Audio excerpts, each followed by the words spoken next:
Hey guys, this is a video that I wish I never had to make or ever do again. I was back and forth debating about whether or not to talk about this because it's something that's very personal and I usually don't talk about very personal stuff. If you guys follow me on social media, you may have noticed that for like the past few weeks, almost a month now, I haven't really been active. Part of it is being busy working on the comics, working on the sites, working on videos. I'm actually planning on reviving my old podcast again.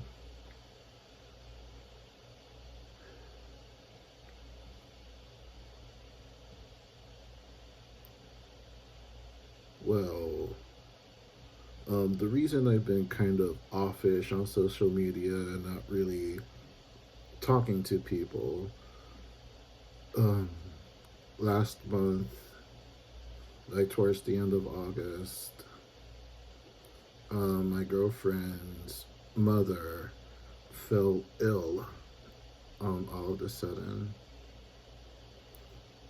And a couple of weeks later, unfortunately, she passed away suddenly. And it's something that has hit her really hard, my girlfriend. And it's something that has hit me really hard as well.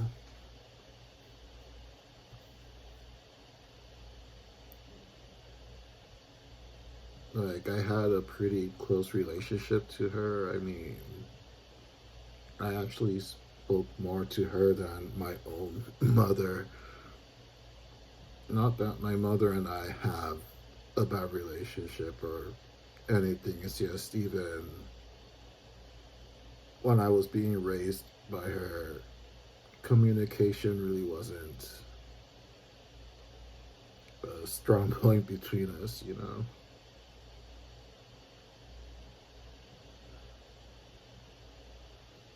Not for a lack of trying from my end anyway, and no parent is perfect.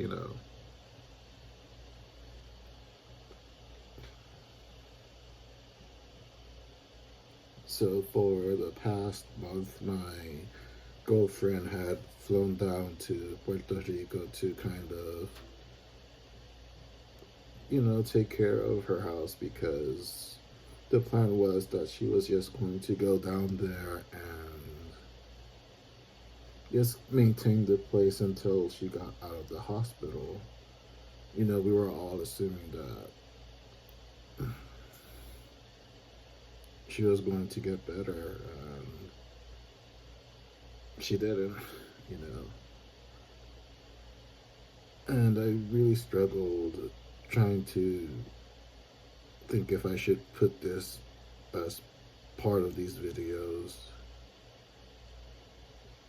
And if anything, I want to do it so that it serves as a reminder that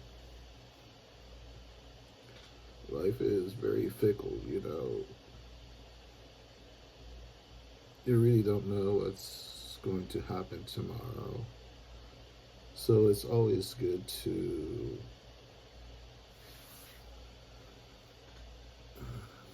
let your loved ones know that you love them. If you don't know how to express that verbally, you can definitely, express it the way you know how to do it, whether by actions, doing small things. As the comic and the movie said, nothing is trivial.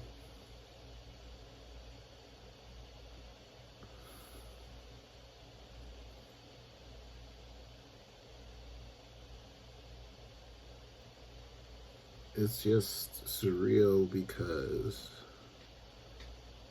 one week she was calling me for my birthday. The next week she fell sick. The week after that she got worse, and the week after that she passed away.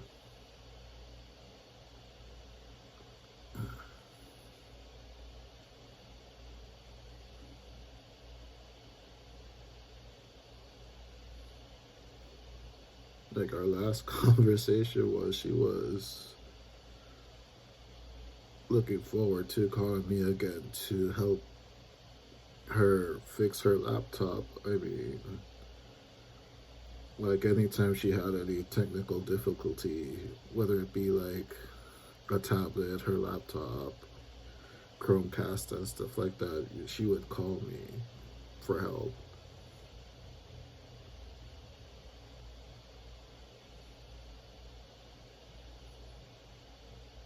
The next thing I know, I'm down in Puerto Rico for a few days for her funeral and help carry her casket.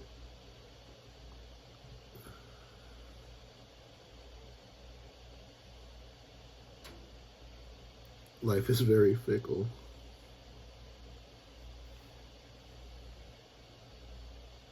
I haven't worked much today on stuff. I probably did like about 10 minutes of organizing notes. Usually I take about half an hour to 2 hours working on stuff, but for obvious reasons, I really haven't been able to like get my heart into it just yet. This is probably like my fourth or fifth time actually trying to record this.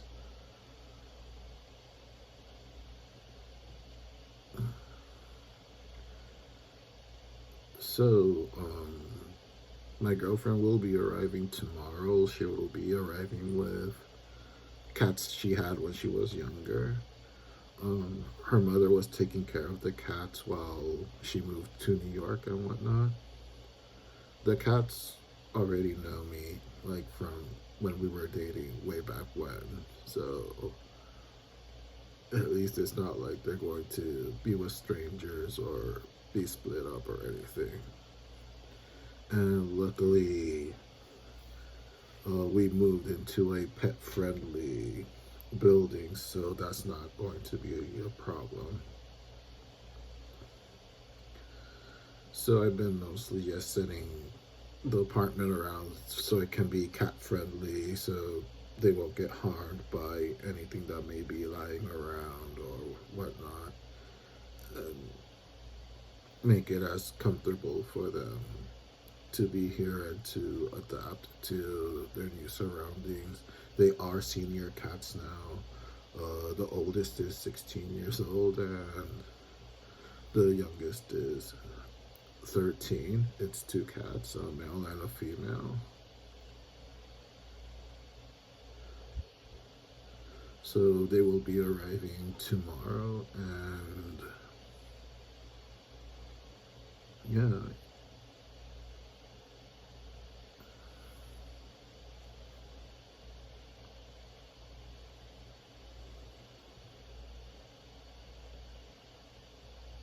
If anything, I just want this portion of the video to be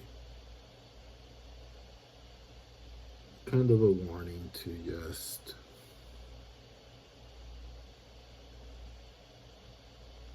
let your loved ones know that you love them and not take anything for granted.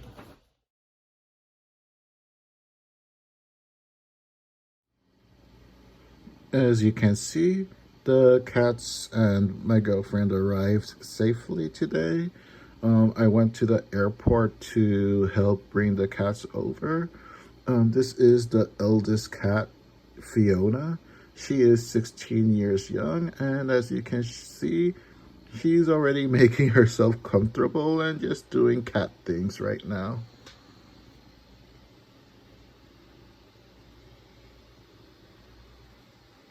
The reason why there's like some shavings on her front paws is really because she got sick before Um, she traveled to New York here.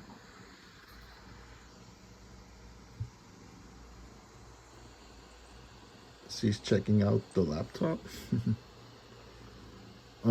She was sick and she had to stay at the vet for a few days. She actually got released just this morning. She was doing a lot better. A lot of her ailment was stress and oh, smart girl. She's like observing her work. Anyway, um, she was of course stressed out with the change that happened. As I mentioned, my girlfriend's mother was the one that was taking care of the cat for years now, since she had moved to New York. So, of course, they were very attached to her. So it was very difficult for the cats, her passing. And luckily, so far, they've been here for a couple of hours now, and they've actually adapted really well. Like they found where the food and water bowl is. They found where the kitty litter is. They haven't been anxious really. If anything, they seem more relieved that they're out of the carriers and they're with familiar faces and they're just exploring the environment. The other cat, his name is Buchito, the 13-year-old. He's just walking around. If you hear like small thumps and bells going off. That's him running around, just exploring the place.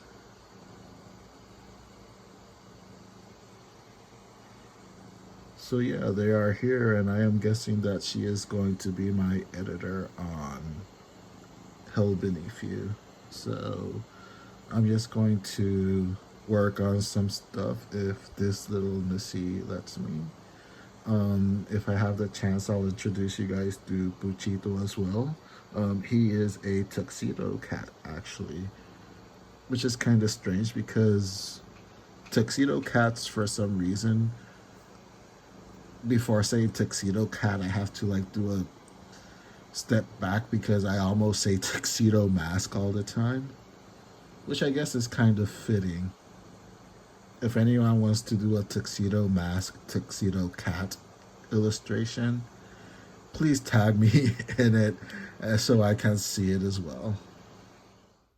So, with the help of my assistant here and my editor, I was just editing, putting the finishing touches to the week 1 of Long Road to Hell. So, I was just putting everything together.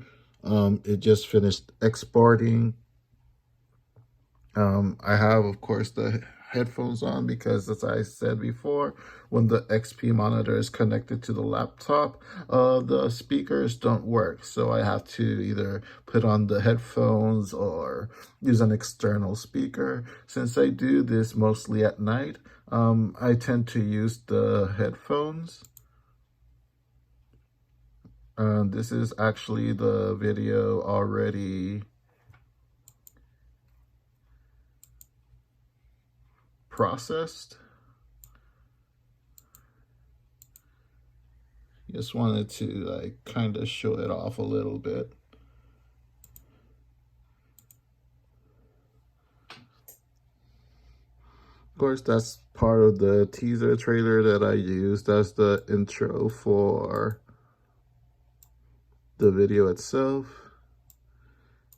Here's some scenes of me talking. Here I'm showing off some of the famous notes that I talked about. Overall, I guess it came out well. As I said before, I'm not really used to making these types of video anymore. But for like a first round of doing them again, I guess it's not too bad. It's probably one of the better types of videos that I've done in this kind of genre type or whatever you may call it. It's been an experience. It's been interesting to say the least, especially with all the things that's going on. You have something to add, Missy? Hmm. I don't know if that's a sign of approval or disapproval for the video. Or maybe she just wants pets. It's probably a mix of all of those, all of the above. So anyway, this is the first episode. I predicted I was going to be anywhere between 50 minutes to an hour. When I last spoke on Sunday, and it clocked in just at 50 minutes. So I guess it's not too bad. Sometimes when I would make these individual videos, um, if I were to combine the whole thing, it probably would be like 2 hours. So at the very least, they've been able to keep the video making to a minimum in that sense with the in regards with the time. That's something they've been trying to be more and more careful about. So yeah.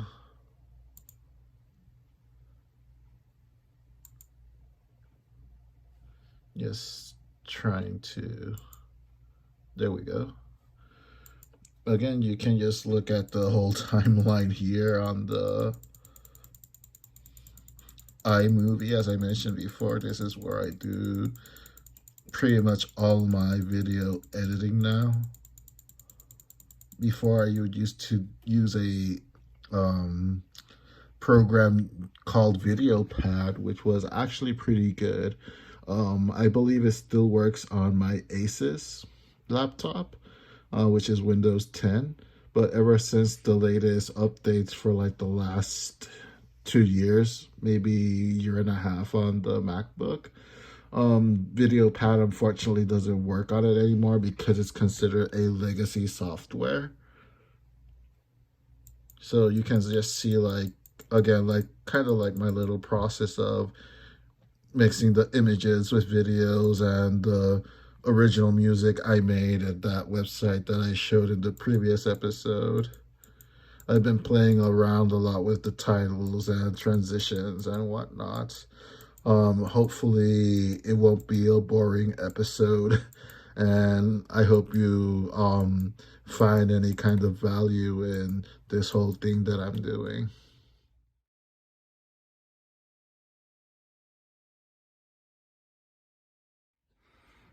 This is the 13-year-old Buchito. As I mentioned before, he is a tuxedo cat. Out of the two, he's the one that follows me around the most around the apartment. He also is the pretty quickly has found out that I'm the one pretty much maintaining the food bowl and the water bowl and whatnot. Like, usually if I walk into the kitchen, he'll walk into the kitchen too. If I go to the bathroom, he'll sometimes will be waiting outside, and when I go into the bedroom, he hops into the bed with me too. Alrighty, when you see Dwight Schrute, you know it is time to talk a little bit more of the stuff that I've been working on for Hell Beneath You. And I just wanted to show some concept sketches I did. These are just kind of like ideas that I've been getting to do more. Promotional artworks, more or less in the vein of the original 4 or 5 that I did. As I mentioned before, the original 4 consists of the main characters, of which is the family members, and that one random character that's yet to be properly introduced. So I just kind of wanted to show these 4 little concepts here that I'm going to be fleshing out more. The first one you can see, it says "Welcome to King Kills." It's going to be kind of like a mock-up of, you know, when those little welcome to my town kind of thing. That's going to be the mayor of King Kills right there, welcoming you to the town. The other one, as you can see, says Blessed Be. That's kind of introducing the priest character that I mentioned, I believe in the last video when I was showing the notes of characters and whatnot that are going to be in the book. These two are going to be pretty central to the plot, these two characters.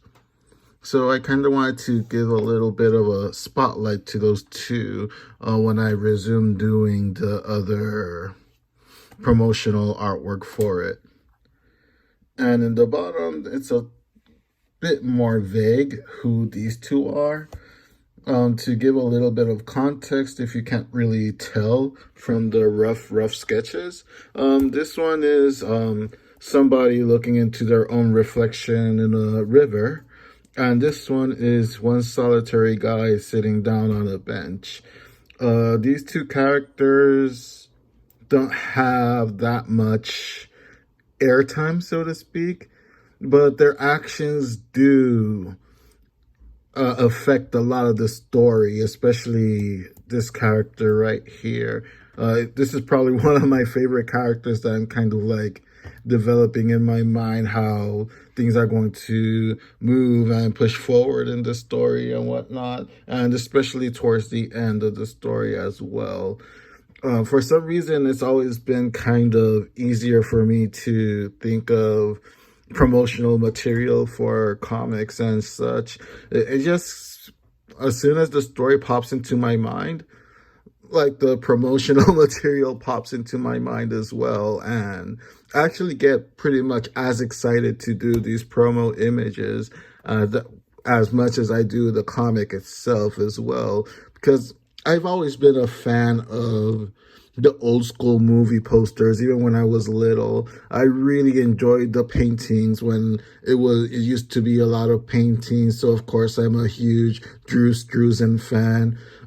His documentary is freaking fantastic if you haven't watched it.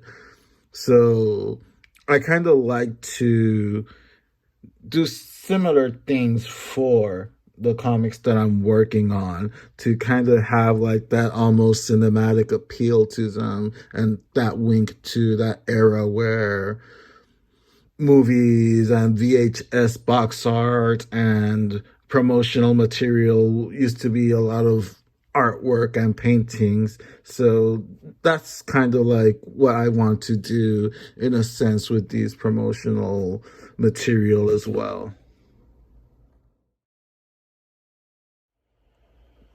Aside from working on Hell Beneath You, I've also been concentrating on trying to work on my other projects as well. If you've been watching me for long enough or following my works for long enough, you'll know that my main webcomic is Fred Peterson, the Mighty Warlord, and that due to losing a lot of the original artwork due to natural disasters and things out of my hand, I decided to, for the print version, do it from scratch. Just do all new line art, new coloring, new lettering, the works.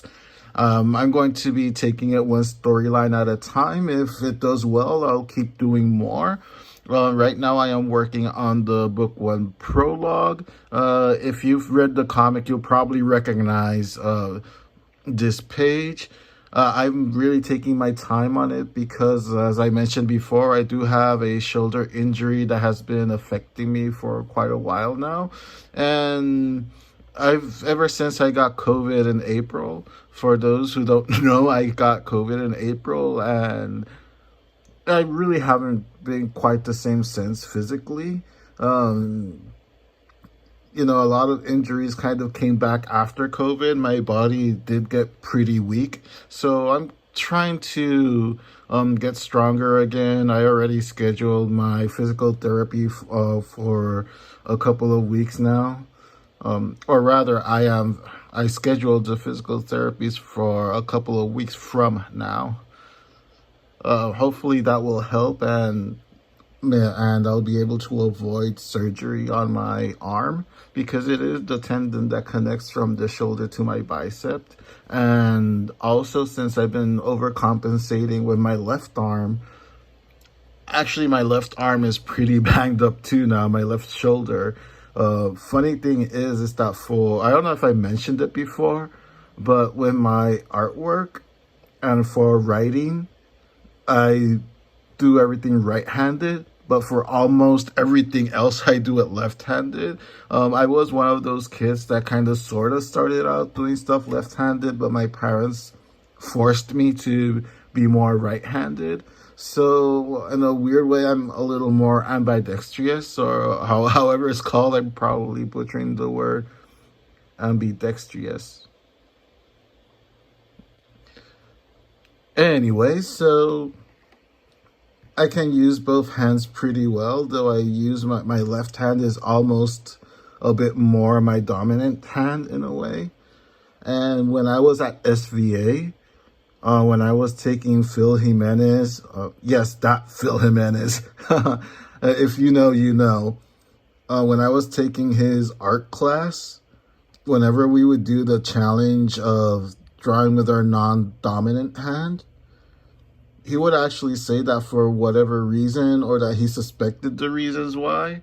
I actually am a lot more solid fundamentally drawing with my left hand than with my right hand, and he did suggest that I should experiment in seeing how it would go if I just switched to left-handed while doing art. It is something I have thought about. I probably will try experimenting with that soon. But at least for now, since I'm in the middle of all this craziness, I kind of want to stick to what's going to help me push forward right now. So until I guess I start doing the physical therapy and I start working on things here in the apartment, I start working out again in the gym and such. I have to build up my strength overall in my body before I want to go and experiment.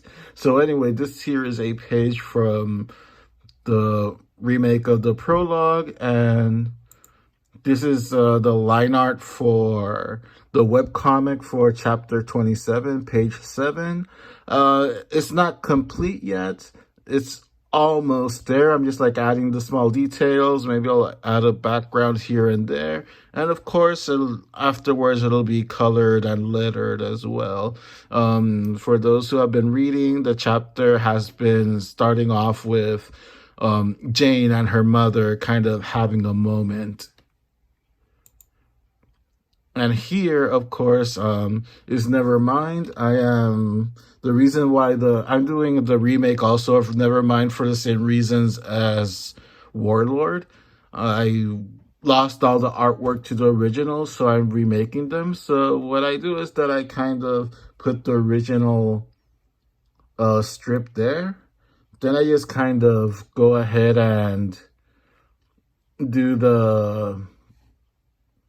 Gosh, I'm blanking out. I'm sorry. Like, panels. I do the panels, and then after I do the panels, I kind of do the rough sketch, kind of based on the originals. If I want to add something, I'll add it. If I want to take away something, I'll take it away.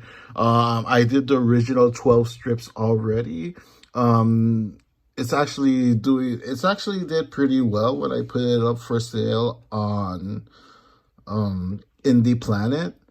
It was really well received when I published its own Facebook page. I have to get up to speed on other social media where I posted, like an Instagram and Twitter. I'll be updating that as soon as I can, but I am working on it. I am in the season 2, quote unquote, of Nevermind. So hopefully that'll start coming out soon. I have plans for the physical copy of season 1 to be sold at my local comic book shop, Anyone Comics. I just need to get some copies to be able to hand it over to them, so that hopefully for the first time ever have one of my own creations in a comic book shop. And that's pretty much the same procedure that I'm doing with the Cannon Girl.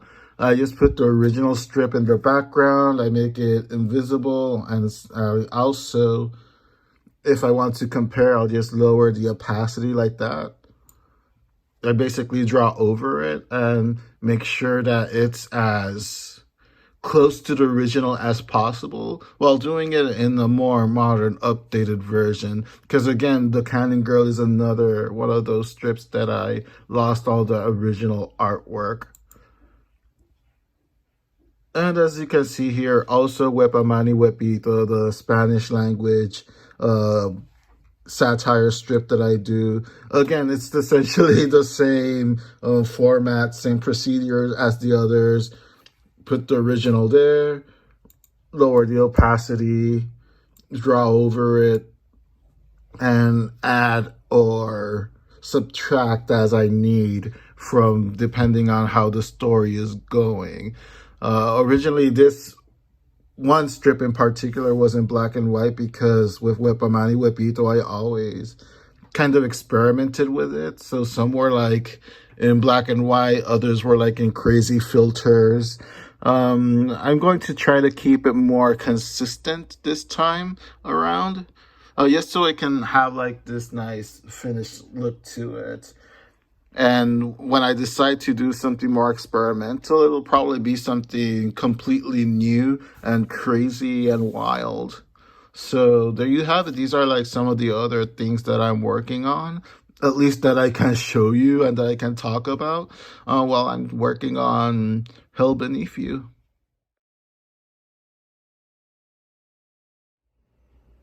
I've been working on Inktober this year. I did it with a twist, calling it Indie-tober as well. Just doing ink sketches of my favorite indie characters and indie comics. Um, Unfortunately, I already missed like a day or two. I think it's a day. Because of the aforementioned shoulder injuries, I am kind of biting off a little more than I can chew at the moment. Adding this 30-day, 31-day challenge of art as well. I just kind of wanted to like flip through those ones that I've done so far. Unfortunately, I don't know if I'm going to have to suspend it and then pick it up when my shoulder starts feeling better. But so far, here is the crow for day one. Yeah, I didn't realize that it was going to bleed through so much. Here is Omega for day two. This is a Puerto Rican character created by the way talented J.L. Aviles.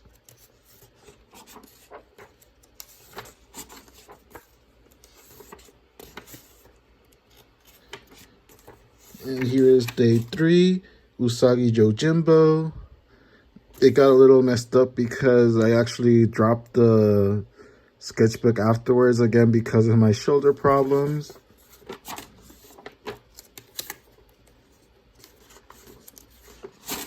And here comes the boy. Hello, boy. How are you? There he is. There is the boy, aka number 5 from Umbrella Academy. And as he's saying right there, coffee now. I think it's about time I refueled with some coffee myself.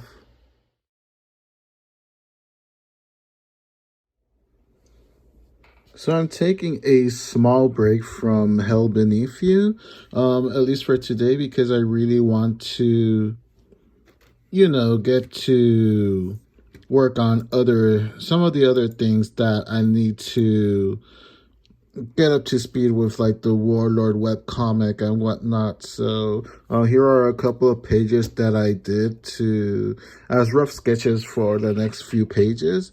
What I've been doing for the last couple of years, I guess now, is that I'll do the rough sketches and then I'll scan it into the MacBook and then I'll do everything digitally from there.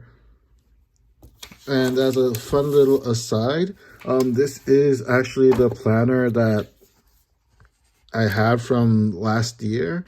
As you can see, if you read my blogs from earlier in the year, I had this whole big plan for 2021 where I was going to be updating a lot of stuff, doing a lot of blogs, doing a lot of videos, and really got derailed after COVID. Like I had essentially done literally the entire year. I planned out the entire year worth of content for the web comics and YouTube and my social media. Like that's how deep I was committed to like really posting more consistently again for the first time in like maybe 10 years, or maybe, yeah, pretty much 10 years, 10 and a half years. As most of you know, in 2010, towards the end of the year, I was involved in a car accident, and I have not been able to really update as consistently as I did before that. A lot of stuff has happened in between now and then, of course, mostly health related. And a couple of times it's been from moving from, for example, moving from Puerto Rico to New York, getting settled in, and, a lot of life stuff that got in the way that kind of hindered my plans back then. And then when I finally had like my feet firm beneath me for the first time in a long time, and I have everything absolutely planned out, boom, I get COVID. As I mentioned, it turned my life upside down, and it threw my plan. All the plans I had pretty much went out the window after that. I was already starting to not fall back as badly because I had some physical issues with my back and, of course, my shoulder. But COVID really destroyed everything. But the good thing, if I want to see a good in this, is that since I had all this planned out, that means that a lot of these things I can just move it to 2022 instead, and hopefully I'll be able to put out more content with my comics, my web comics, my podcast, videos on YouTube and whatnot. And hopefully 2022 will be a far gentler year on me than 2021 has been. So everyone, it's been a very, very emotional and just a weird week, to be honest. As I explained earlier in this video, it's been a very rough week. I've been able to move on as best as I can. Give me one brief second here. Like, this is kind of driving me a bit nuts. There you go. That's better. It's been a crazy, crazy week. There's no other way to explain it. But thankfully, my girlfriend, she's feeling better. The cats, they're taking a quick nap over there. They have adapted extremely well to the new place. That was one thing that I was worried about, that they would not acclimate well to a new place after all the stress that they've been going through. The cats had been alone for quite a bit while my girlfriend's mother had gotten sick. She was hospitalized, and it was very sudden, so nobody really was able to take care of the cats in between for like a few days. And when my girlfriend flew over to Puerto Rico, like, she would go to the house and, take care of the cats, take care of the house, and then she would have to go out and, do other things to prepare for what we thought would be the return to her house. So they didn't have much human contact in that sense for quite a while there. And of course, they were, when I was able to go to Puerto Rico those few days for the funeral, the cats were very stressed out. They were very anxious. They would come up to me because, again, they already knew me from before. They did remember me. They would come to me for pets and kind of look at me, but then they would like go their own way and kind of just wander around and like think what's happening, which, I can't blame them. Cats, animals in general, they have their own range of emotions as well. So they went through a lot. So I'm very, very thankful that they adapted very quickly to this new atmosphere. As I mentioned before, I think they were actually more relieved than anything else to just be with people again. And again, it's people that they know. They feel comfortable around me too. They always have, actually, from the very first time I met the cats, about, give or take, 11 years ago, 10 years ago. Yeah, one of them is shaking about right now. Ever since I met them, from the very first time, they actually would come up to me for pets. Puchito, the male cat, he's the more shy of the two. So my girlfriend and her mother were surprised that I was sitting on the sofa just watching TV with them. And the cat, he actually jumped next to me on the sofa so I could give him attention. And they both looked at the cat like he's never done that before with strangers. Um, Somehow I have a way with small animals, especially um, dogs and cats. So, yeah, I'm very happy, very fortunate that the cats have been comfortable here. They seem to be happy here. They seem to be relieved, and they have been following me around quite a bit all week. Um, and that's pretty much it. I worked a lot on the comic, as I showed, from promotional images that I'm planning to do, note taking. I've also been trying to get up to speed with my other projects as well. Hopefully, there'll be more information by the time these videos come out. Hopefully, they'll be posted by then. So that'll take care of week 2. It was one of the hardest weeks, one of the hardest months, really, that I've ever had to go through. But um, even though part of me wanted to not do anything creative wise for the last few weeks, I guess I'm glad that I did, because you have to move forward sometimes, as difficult as it is. That's pretty much what life is about, man. Just moving forward despite of all the circumstances that may be happening around you. And oddly enough, that is like one of the main themes in pretty much all the comics and stories that I work on. That despite the situation, you have to find the strength to move forward. And I think that's true for all of us. So if anyone out there that is going through a similar situation or that's been having a rough year, just give it your best. Don't give up. Just try to hang in there just a little while longer. Like, in that time that you stay hanging on just a while longer, you never know if you'll achieve whatever it is that you want to achieve, or if you'll get over anything that you need to get over to be able to move on with your lives. And if I want a message, as I've said before, like with my podcasts, with my comics and all that, if there's anything I want my legacy to be about, is to just encourage people to keep moving on, keep pushing forward, keep fighting forward.